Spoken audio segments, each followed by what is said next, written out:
Imagine this. It's 1997, and a single trader, George Soros, decides to place a multi-billion-dollar bet against an entire country. And not just any country. This was Thailand, an economic miracle, one of the Asian tigers rocketing towards prosperity. But this one bet would trigger a financial collapse so massive, it would change the destiny of a nation for generations. This is the story of that billion-dollar bet, and how it brought an entire economy to its knees. And this is a direct quote from the man right at the center of it all, George Soros. When he was asked about the fallout from his financial trades, his response was, well, chillingly direct. Let that sink in for a second. It really sets the stage for a story where absolutely massive profits and devastating human costs collide head-on. So that brings us to the big question, right? How on earth does that even work? How can one person make $2 billion, not by building anything or hiring anyone, but by betting on a nation's failure?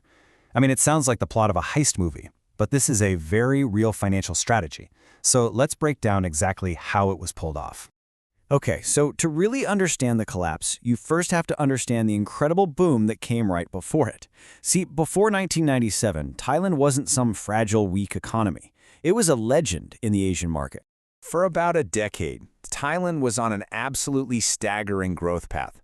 It was fueled by a flood of foreign investment, especially from Japan, and the country just transformed. It went from a nation of farms and canals to this modern land of giant skyscrapers and superhighways.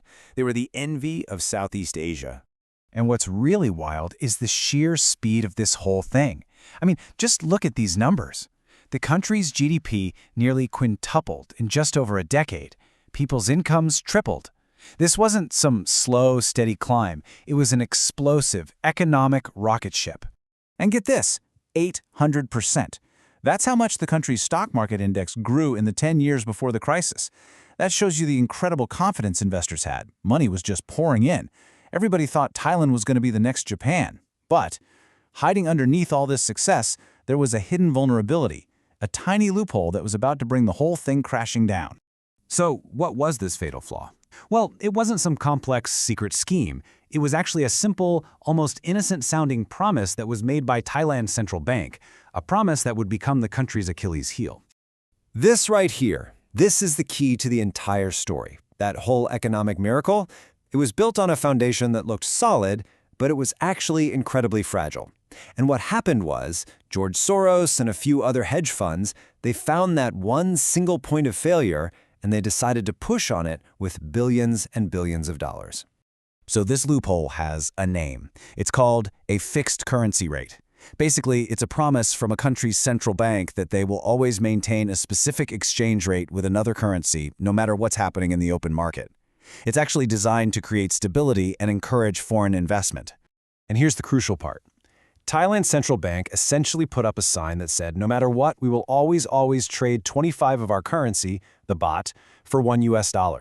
Now, this was great for foreign companies, right? Because they didn't have to worry about the currency value changing.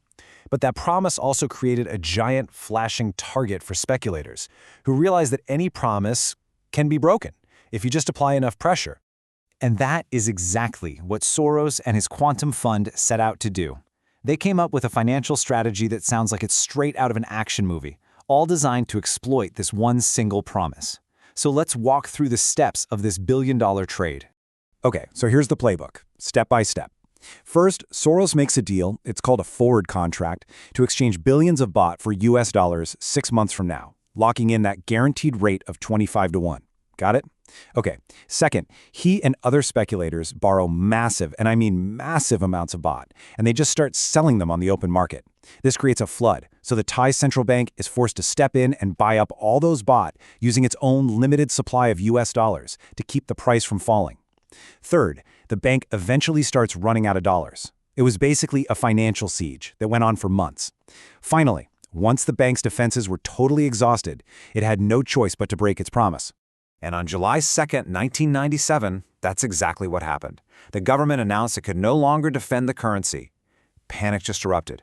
The value of the baht was instantly cut in half. It crashed from 25 to $1 to 50 to $1 overnight, just like that. The promise was broken. Now remember that contract Soros made 6 months earlier? He still owed the bank 25 billion baht, But now, because of the crash he helped create, he could go into the open market and buy that same 25 billion baht for only 500 million US dollars. It was a massive discount. And now for the final, most profitable step. He takes those baht that he just bought on the cheap, he fulfills his contract, and in return, the bank has to hand over the 1 billion US dollars they promised him 6 months ago. So he invested 500 million and got $1 billion back. His fund reportedly made over $1 billion total from this one trade. It's like a magic trick, right? Except it was one with absolutely horrific real-world consequences.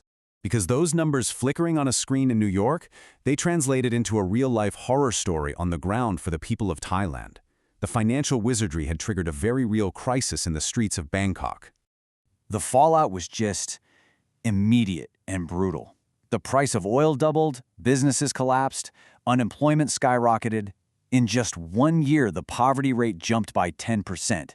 The whole social fabric of the country was being torn apart, with suicide rates eventually hitting an all-time high in 1999. And if you need one single image to really understand the scale of this collapse, this is it. The Sawthorn Unique Tower, a 49-story luxury skyscraper, almost complete, that was just abandoned overnight. To this day, it stands empty over Bangkok, a massive, rotting ghost of the prosperity that vanished. And the road to recovery? It was painfully long. As you can see from this timeline, it took nearly a decade for Thailand's economy just to get back to where it was in 1996. A lost decade. All of it stemming from that single, broken promise.